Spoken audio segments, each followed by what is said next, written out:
Welcome to the lighter side of the spectrum, the podcast that celebrates the multiple hats we wear and the juggling acts we perform in life.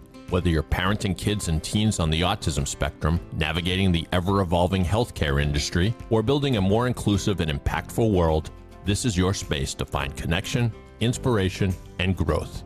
Together, we'll share stories, tackle challenges, and explore how innovation and inclusion create better outcomes for everyone. Because no matter the spectrum, there's always a lighter side. Now here's your host, David Kaufer. Hello again, everyone. Welcome to the lighter side of the spectrum. I'm David Kaufer, and I am super excited for today's episode. This is something that strikes near and dear to my heart. We'll be talking about, but we're going to be talking about brain enhancement therapy. And this is, like I said, just a really exciting topic, something that I think that a lot of people in the audience will relate to. And I have two guests today. We have Dr. Nanda Sattva, who's the clinical director at the Brain Enhancement Center in Bellevue, Washington, nearby my hometown of Edmonds.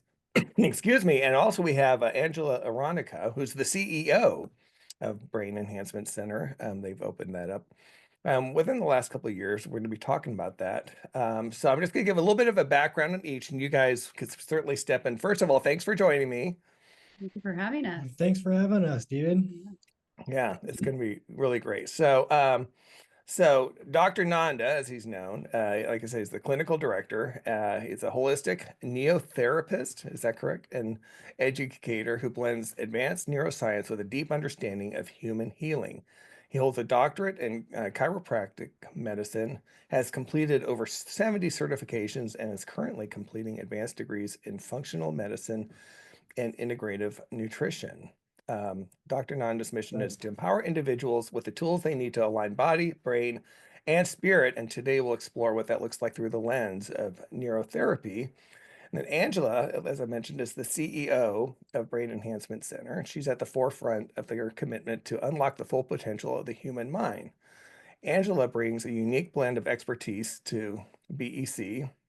Her time has been dedicated to exploring innovative approaches for cognitive enhancement, personal growth, and mental well-being. So with all that being said, why don't you guys give us the elevator pitch of Brain Enhancement Center? What is it? How did you start it? And what's your mission? Yes. Would you like to go first? Want to go for it? The truth is that I think we were talking about this, and that this kind of found us through a series of life experiences in education and connections with people and with professionals all over. There's a few of us who came together to create this. One who's not here is Melanie Valet, who's owns a mental health clinic, who brought Angela and I together. Okay. All three of us were kind of centered around the question of how do you change the brain? And how do you actually change the brain? When looking for, we were hoping to open up an integrative mental health center and combining holistic modalities, non-invasive, and we originally were looking at transcranial magnetic stimulation, so TMS therapy, which is TMS, right? Which has gotten pretty popular, it seems, over the last couple of years. Absolutely, and it's effective for a lot of people, especially major depression, and they're using it for more and more things. And so we went and we did the research, and we actually went to conferences around the United States where all of the best neurotherapists and people who were involved in neuromodulation were meeting in vendor fairs and displaying all of their technology. And we ended up in a advanced think tank before one of these courses, and we're just absolutely blown away with what's possible with the right technology and how you can actually listen and find out the story of the brain that's going on and get that functional feedback about the regions that are overactive and the pathways that are underactive, and being able to target that exact area of the brain. We were sold. That was it for us. And then that was you said this is the direction we want to go, basically. It was all over. Yeah, it was just a amazing opportunity for us to listen to that deep inner knowing that we had, that there's more that we could do to help people truly heal. And we wanted to make sure that the world knows about this. So yeah, we're working with Neurofield is the inventor of the technology that we use. And they have clinicians across the globe that are using this technology, but it still remains very unaware. So our goal is to really take this to the masses and bring awareness so that everyone out there has the opportunity to take advantage of the great work that we're doing. So. Well, and this is the first step, right? I mean, our worldwide audience for the lighter side of the spectrum, getting the word out. Yeah, and a saying I think I really like is, it's amazing that mental health is one of the only fields of healthcare that doesn't actually measure the organ they're treating. So yeah, that has to like sink in, because it's like, oh, that is interesting. But when people have issues with their brain, whether that's, they'll do structural scans sometimes, but actually measuring the function of the brain is something that's not usually completed. And most psychoactive drugs are administered just with what someone says and without actually knowing how the brain functions. And so that gives us a really unique opportunity to actually take a picture and look under the hood, so to speak, of how the brain is actually running. Like the car example of, when your car's malfunctioning, you take it to a mechanic who actually runs an evaluation on the engine. And that's exactly what we're able to do now for the brain, and what many other practitioners are able to do, not just tooting your own horn, but encouraging everyone to be able to seek out the type of care that's possible now, and to find someone who actually will be able to evaluate what's going on between your ears, Yeah, and it's amazing because we're able to bridge that gap between brain technology and the holistic aspect of it, and really just offering a heart-centered care around the whole person. And there's just so much more to it than just the academics of everything. It's a full spectrum understanding and providing that special care and nurturing.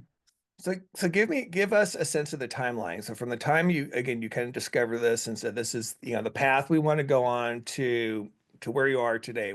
How long ago? Because, you guys are up and running. You've got your office, you've got patients, multiple, you've got a full-fledged practice going on there.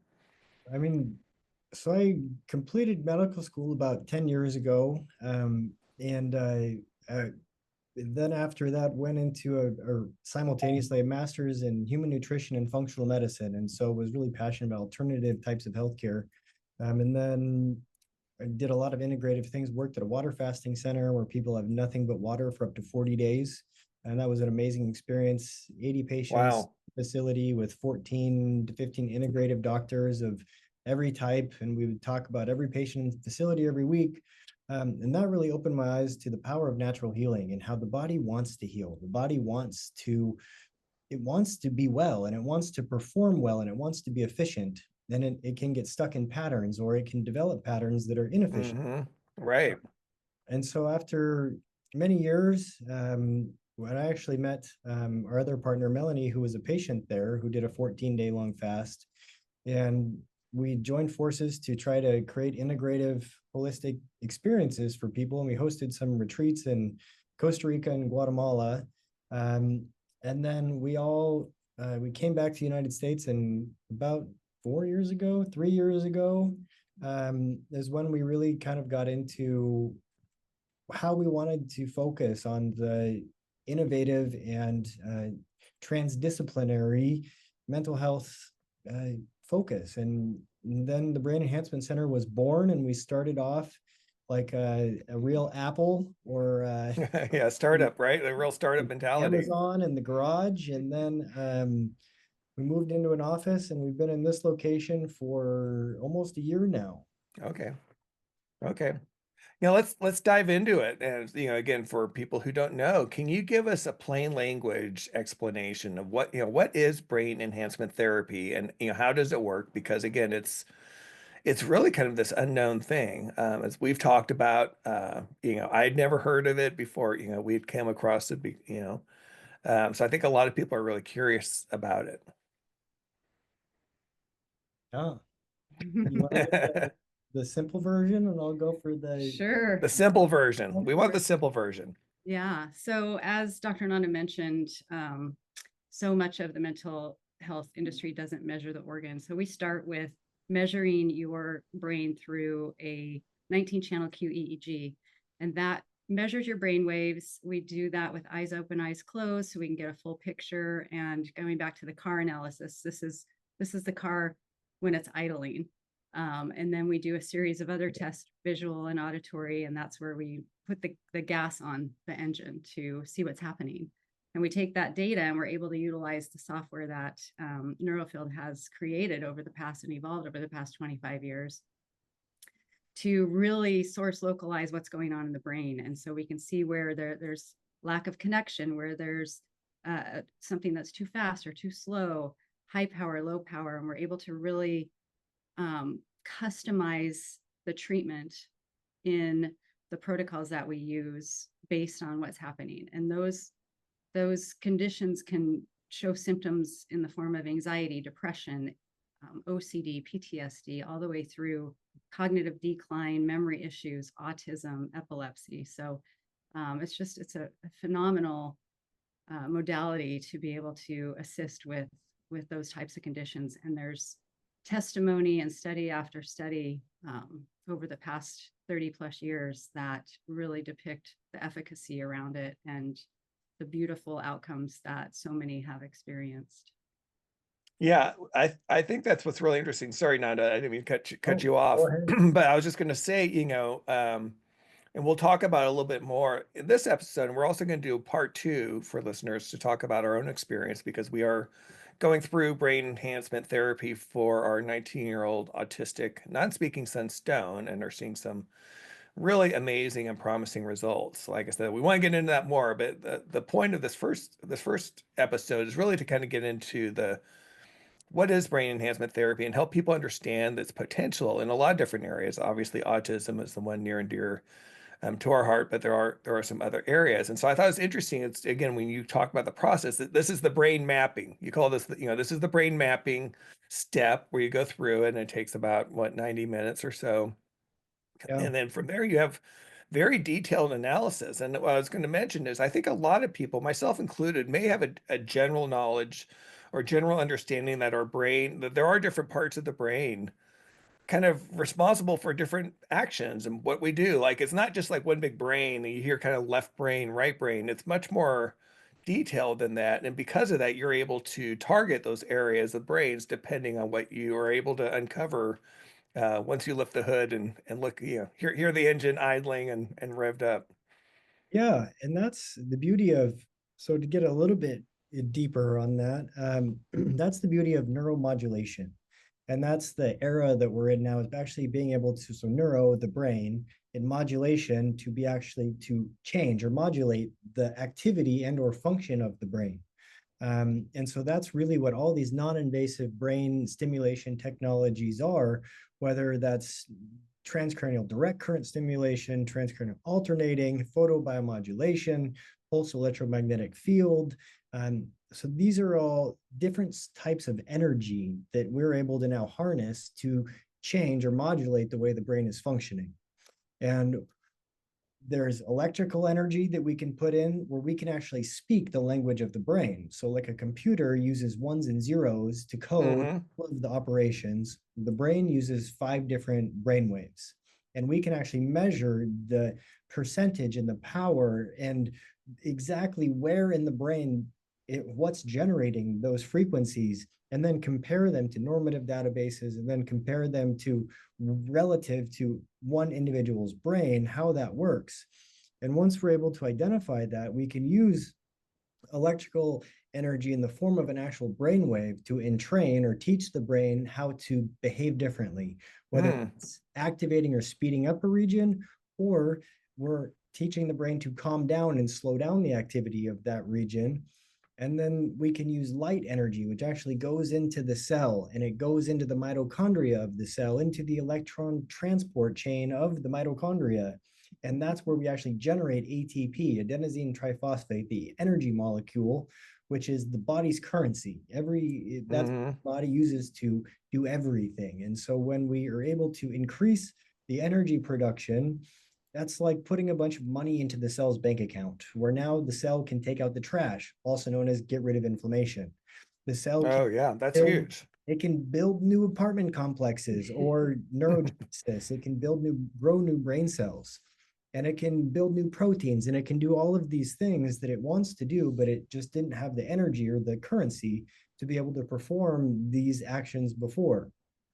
And then we can increase the blood flow simultaneously using electromagnetic fields. One of the main things it does is increases oxygen-rich blood to the area. And so we can do all of these things at the same time. And that's how we perform our treatments at Brain Enhancement Center, is that we combine all of these different modalities to create a really optimal healing environment for the brain by teaching it what to do and then by giving it energy. So it's like when we're training the brain, it's like we're putting the brain on a treadmill or going to the gym. All of this is like physical therapy for the brain.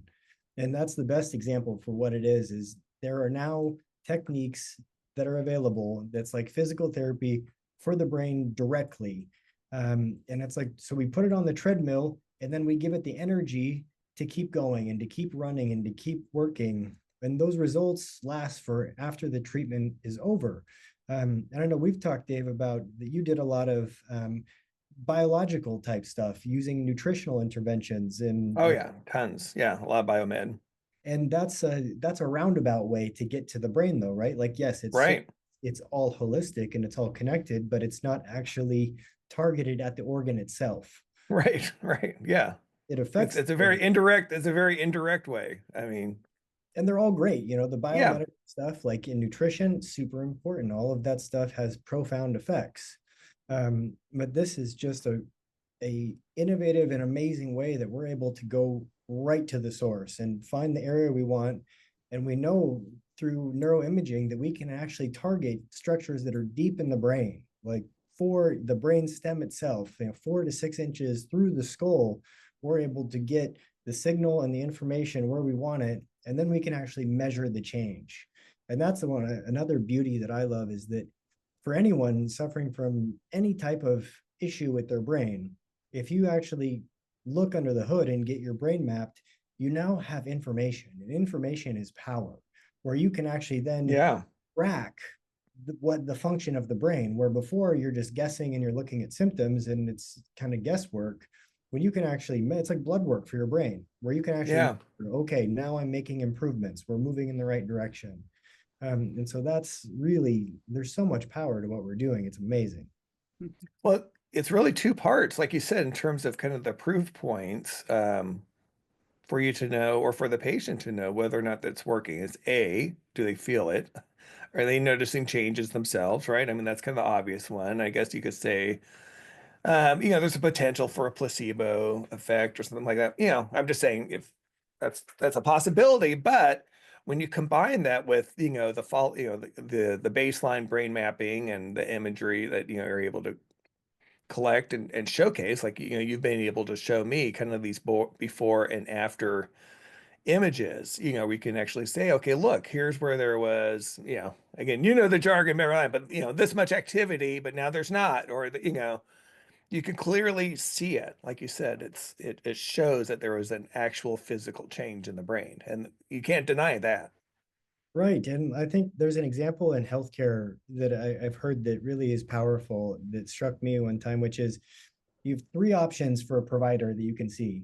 You can see the provider who has the best bedside manner in the world. You love them. They're so funny. They're so friendly, loving, compassionate. They make you feel right at home. You can see the provider who is the best treatment provider in the world. They are the most effective surgeon, et cetera. Whatever they do, they are the best at providing treatment.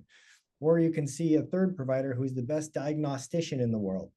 And which one do you want to see? You want to see the diagnostician, because that's the person who's going to tell you what's going on. And that's such a powerful thing for any condition, I think, is to actually understand the root causes of what's dysfunctional in the system. Yeah. So again, getting down to brass tacks, I mean, we've talked a little bit about autism, and like I said, we'll dive into some of that a little bit more in terms of how it can help. Um, with in our case, again, we're targeting apraxia, right? The brain-body disconnect, the motor coordination, the challenges that Stone faces there. But why don't you talk about some other cases kind of within the autism community, some of the other patients that you've worked with, as well as some of these other areas that you've seen some progress or, really good things. Go, Chris. Yeah, and I think it's important to mention too that we're not here to necessarily change anyone. Right, We're here right. to You're helping. support their brain and their nervous system, and to be able to help them express who they really are and who Right. they've Good always point. been, who they've always been. So, yeah, we've had some. One in particular, we worked with an autistic boy who was a teen, and he was high functioning, but had a tendency to stim, could be disruptive at times if certain things triggered him, Sure. and really just kind of a lack of focus at times while he was at school. Never really was able to have true friends, and often lead, as you can imagine. And through, probably 40 sessions or so. 40 sessions. Over the course of that time, he was able to, his teachers noticed a difference. He was able to be more engaged during class. He made a friend and was actually going over to his house. Oh, that's great. Slumber parties. And so, yeah, so that's just one example of kind of the progress that we've seen. Well, I mean, and he went from, his teacher said it was a new person. So he had explosive and tendencies, and for him, there was an issue in the right anterior insula, which is an area that can be decision-making and impulsivity, as well as linked into the limbic system, which can lead to overexcitability and oversensitivity issues, where we often see a lot of dysfunction for individuals who have autism. The oversensitivity, they've actually shown in research that people who have autism can have an extra large amygdala, which is like the brain's watchdog. And that area, if it's enlarged and if it's overactive, can lead to hypersensitivities and just oversensitivity in general. But I mean, he was suffering, and he went from running down the halls in the middle of school and threatening to bomb the church. And so to being able to sit in class and complete his work and being a more sociable guy. And yeah, it sounds like it was totally life-changing in so many ways. It was great. I mean, his parents said it was near miraculous when we checked in with them on their last report, with the difference that they had seen in their son. And so, I mean, and then there's different presentations for different diagnoses as well, where for ADHD, for example, there's a presentation where there's too much slow wave activity in the front of the head. Okay. Too much theta activity, which can be groggy and like you're trying to think through mud. But there can also be a presentation when there's too much high wave activity in the front of the head. So that can be like you have 50 tabs open on your computer all at once. Really I know nothing about that, by the way. Right. So it's really difficult for that individual to focus because they're jumping between different things all the time. And that's the case for many different things. Depression has a type of depression where one side of the brain is overactive and the other is underactive, and that feels really uncomfortable. And there's a type of depression where the whole brain has too much alpha brainwaves, which alpha is really great as a brainwave if you want to be in meditation or you're in nature, not thinking about anything, just present, and that's really great. But if you're someone who tends towards depression, that can feel like rumination, and it can be very easy, and you can get stuck in looping thoughts where now you are just kind of in a prison of your own mind. Oh, wow. So there's a lot of different presentations for every type of, and anxiety too, right? Isn't that another one that you've seen a lot of different people for anxiety? And I remember you telling me, one particular case that I thought was just amazing with the one patient who was so stuck. Well, we had, I think I know which one you're talking about. A girl who was having a lot of intrusive thoughts. And she just had a baby and she was having intrusive Yes. about being murdered and unable to go outside the house. And even some thoughts like she was worried that she couldn't go in her backyard because she was concerned that a cougar was going to jump over the fence and eat her baby.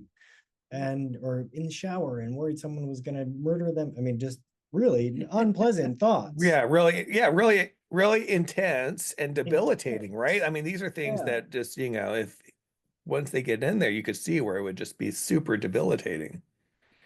And so that was after about 4 sessions, the intrusive thoughts had stopped. After about 10 sessions, the anxiety quit. And in the next 10 sessions, we focused on just peak performance and optimization. And she bought a one-way ticket to Asia with her child and has been traveling the world ever since. That's great. That is awesome. I mean, like, you talk about transformation. Big time.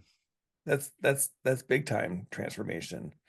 What about, we talked a little bit about kind of, again, holistic health. I want to touch on that just a little bit, just to say again, what role does inflammation or gut health play in the therapy, if at all? Oh man. It's huge. Inflammation is a fire inside of the body. And it's when there's too much inflammation, I like to think about currency. And if the body only has so much energy to spend on what it needs to be doing, which is regenerating, which is rejuvenating, and that's the focus of where energy needs to be in order to preserve the health and the function of the cells and the DNA. And so when inflammation is present in excess, it can affect every system in the body. I mean, we could go into a whole podcast on the brain interactions, but when there's inflammation in the body, oftentimes from nutrition, these inflammatory biomarkers wreak havoc on the whole system, and they create free radicals and the buildup of toxins. And now the body is spending all of the energy to get rid of. It's putting out the fire. So the body's spending all the energy to put out the fire. And when it's doing that, it can oftentimes get lazy with other chores, like keeping the health of the cells good. And so people can develop skin reactions. They can develop irritable bowel syndrome, where now the body can't properly digest, so it just dumps the whole system. Wow. I mean, it's a pervasive thing. And if that's the root cause for some people, it's something to definitely to address, and is life-changing for some people. We're able to help a lot with inflammation, and these technologies and the energies that we can use can dramatically reduce inflammation in the body. We just had someone who came in and they were having blood in their stool, and typically when they had a flare up of their disorder, they would have to go to the hospital, and they would have to take a really strong medication that they hated taking. They would go in, but it would work, and they would stop bleeding rectally. And after they came in and they did 2 sessions, and we were able to put some of the coils, or the electromagnetic frequency generators that we use on the brain, we switched the frequencies to gastrointestinal and anti-inflammation. We put them on their gut. And within no kidding. Yeah, within 2 hours of that, they reported they couldn't believe it, but they stopped bleeding. And that's the first time it had ever happened where they just really stopped bleeding. I didn't know that you could do that. I mean, it makes sense. You know what I mean? It makes sense. I mean, that you would be able to treat different parts of the body, but I mean, it's amazing for everything. Like for my dog, she hurt both of her knees. And typically that requires the CCL, or it's the dog's ACL injury. Yeah. Oh yeah. We've done that we've had a couple of dogs go through that, unfortunately. And it's super expensive and it sucks. But sucks. Yeah. And so my dog's hurt both of her knees, and I didn't do surgery. I put the lights and the coils on around her knees, and I used tendon frequencies, and I used bone healing frequencies. And a year later now, since she hurt her knees, and she just did about 15 miles of hiking and running with us on Orcas Island last week. Wow. No problems, not limping even a little bit. So that's exciting. That's wow. That's new. I didn't see that coming. That's really cool. Yeah. That's super cool. Um, we have a couple segments I want to do here that we typically do. One's a tip of the week, autism tip of the week. You may have one. I have one in the can, but you guys could think about this. Producer Dave has a little intro, and you guys could think, like, say, if you have something great, we could share it. If not, again, I can fill in. But Dave, go ahead, hit it. Hey parents, gather around, it's time to speak. We're here with your tip of the week. Strategies and wisdom just for you. Autism parents, we know what you go through. All right, it's time for our tip of the week, and I gave you guys all of 30 seconds to think of one. I don't. Do you have a tip of the week that you want to share? Goodness. Yeah. Tip for just awareness? Is that what we're? Sure, it could be anything. This is again just for the audience. Like I said, I'll let you think about it. I've got one. You guys can ruminate if you want. All right, you So- go first. All right, I'll go first. So my tip of the week is just, hopefully people realize again that, like not all therapies, particularly not all brain therapies, are created equal. So, there are a lot, unfortunately, a lot of people out there who kind of promise miracles, but, the key thing here is ask about the methodology, ask about the data, really do your homework and look at, customized care that's based on data, not just kind of generic checklists or just, pie in the sky sort of stuff. So that's my tip of the week. Actually, you made me think of the spellers.com resource. I think that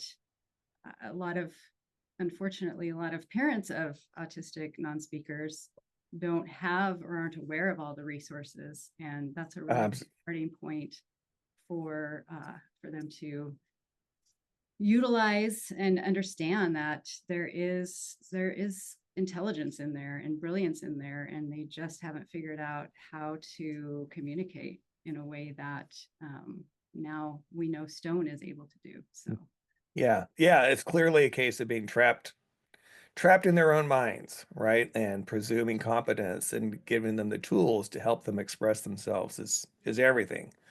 And this kind of takes it to the next level. I mean, again, that's one of the many aspects that makes this so exciting is that, kind of step one for Stone was being able to communicate, using the spelling methodology, which is great, right? That's he's communicating, he's writing stories, all these things that you guys have seen and others.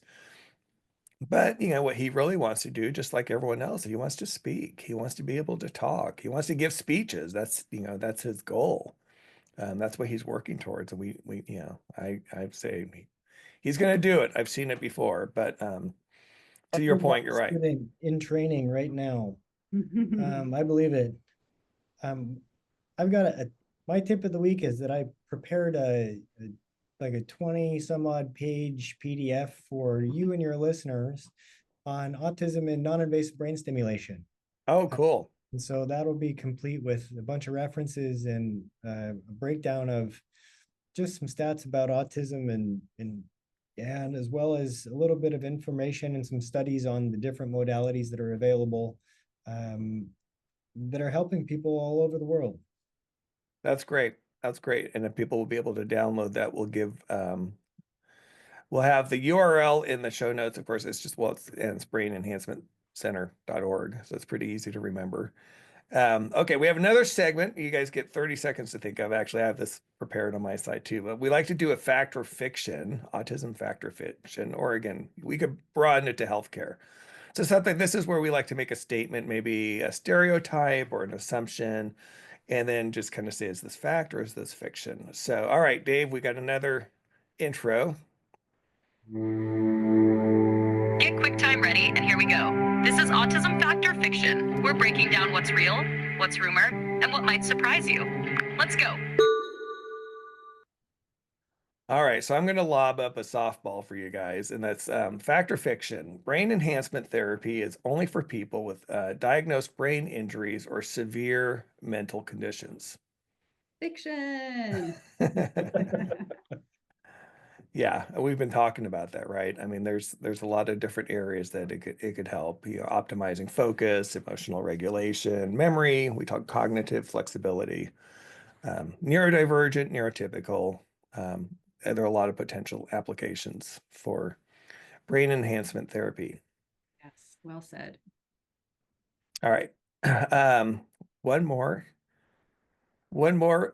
segment that we just introduced this a few episodes ago, so we're still getting used to it, but this is parent confessions. So this is where we get to confess something that's actually happened. We can kind of laugh at ourselves and help everyone understand that we're all in the same boat. We all make mistakes, or we all have done things that you could, like I said, laugh at later.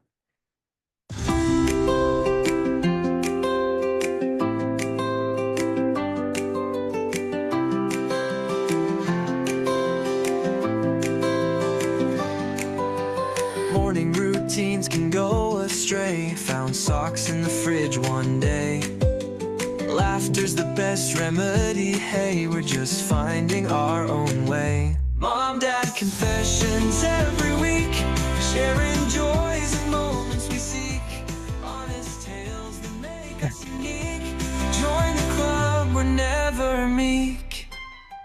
All right, it's a big club, right? All of us have been there. Like I said, I've done things or seen things, but I will start in terms, and again, I don't know if you guys have anything you want to add, but for me, my parent confession is that, we had tried everything with Stone, ABA therapy, speech therapy, occupational therapy, diet changes, detox protocols, and we kept waiting for something to, quote unquote, fix Stone, right? Something that help unlock him. And obviously the key step was really discovering the spelling methodology and allowing him to,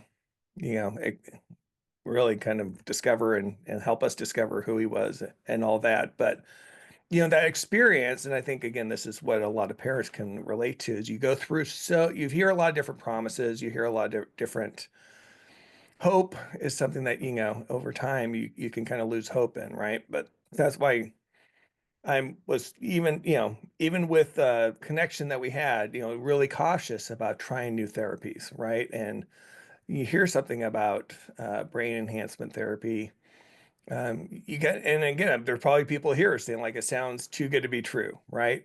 That it's you're cautious, but there's for good reason, because not everything does work, and as we said, sometimes there are some levels of snake oil salesmen out there, unfortunately. But that's my confession. Good one. You're a new dad. You're a new dad. Yeah, you're too new to to have anything on that list yet. Oh, I don't know. I've got a fact or fiction. Oh, all right. All right, fact or fiction. MRI studies have shown that infants and toddlers with autism have early brain overgrowth. So their brain grows faster and larger than other people, and it stays that way until age 2. Oh, interesting. I'll go with fact. That is a fact. Up until age 2, they are showing that the brains grow larger and faster, and then after age 2, there's less development, but there's also less pruning of the neurons. So the tracks of autism are tighter together, and they're not as well organized into the roots, if you will, of like how other brains would develop. Interesting. So that, and again, that's a whole nother conversation, but that's potentially could play into one of the, I don't even call it arguments, but discussion points in terms of, what do you see in terms of kids who are diagnosed on the spectrum, the genetic versus environmental factor, what percent of it, is caused by genetic factors, how much of a role does that play? This would seem to indicate that it would probably play some role, I would think, if you're starting to see that at that young age, or, versus, again, environmental factors where we know of stories that people have talked about potential trigger events or things that where they've seen regression. I think it's definitely both. I mean, there's definitely been some studies that have been able to show that it was indeed in utero, or so it was something that happened Yeah. before. And then there's absolutely events where there was normal development and then a regression following some sort of trauma, whether that was medical or something, right? Yeah. Yeah, So- it's all over the place, right? I mean, it's still TBD, I think, in a lot of ways. I mean, there's something that we do know, but it still feels like, to me, again, having been in this now for, like I said, 17 years since Stone was diagnosed, there's still a lot more that we don't know than we do. I don't know if you would agree, but at least that's how I feel. I think we're just scratching the tip of the iceberg, and that we don't even know one atom in its entirety. Right. Yeah, I like that. All right. So for people who are interested, again, we're here in the Seattle area, so I'm lucky I can drive out and see you guys. But you'd mentioned before that there are centers similar to yours. I mean, I guess worldwide, but within the U.S. That people, are they most states? Hey, how accessible is this for people? I would say that it's relatively accessible all over the United States, and good chance that it will be accessible around the world, with someone around you doing some variation of neurotherapy. There's a huge spectrum of neurotherapy. And if you find a good provider who's able to adequately describe it to you and use confidence, I would go for it, whether that's neurofeedback, which is like looking into a mirror. So it's no input into the brain, but it teaches the brain how to behave differently. And that's really effective. Or the neurostimulation, which are people who are doing a combination of different therapies. But I think a way to start is just with a brain map. And so searching acute EEG. So there's a difference of an EEG is an electroencephalography, and that's been around for over 100 years. It's how you're just listening to the 5 brain waves. And then the QEEG is it's quantitative. So you're taking all that data and then you're able to compare it to different databases and to quantify or calculate. Oh, I didn't know that's what they. Yeah. So you're actually able to identify how much of each frequency is in each location of the brain. And that's how you can identify each region of the brain is kind of like a cell phone tower that's emitting these frequencies, but it's really just a group of cells. And so you can identify which groups of cells or neural structures are emitting what type of frequency, and then you can identify, and then you can develop a treatment program. So I think just searching brain mapping or quantitative encephalography or QEEG near me would help identify some practitioners who are in the neurotherapy field. And that's a really good place to start, is just with getting a picture of what's going on. Yeah, and we do have access to the group of individuals across the United States who also utilize the neurofield technology.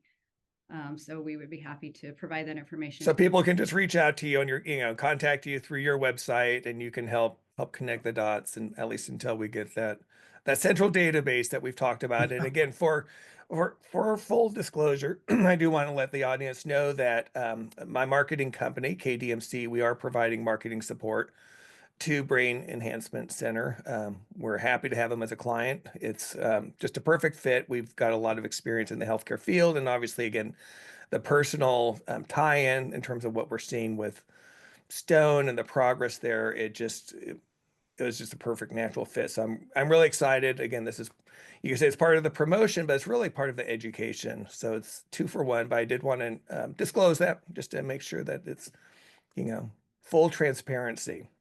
But I think this will wrap up episode 1, where we wanted to talk about kind of overview. Episode 2, with our guests here, we're going to talk about Stone's journey and get into a little bit more of the nitty gritty in terms of what he's going through, what we're seeing, and some of that great stuff. So, thank you both, Angela, Dr. Nanda, for being part of this podcast and all this great information. Really appreciate it. And for those listeners, thank you for listening to the lighter side of the spectrum, and hopefully we'll catch you on the flip side.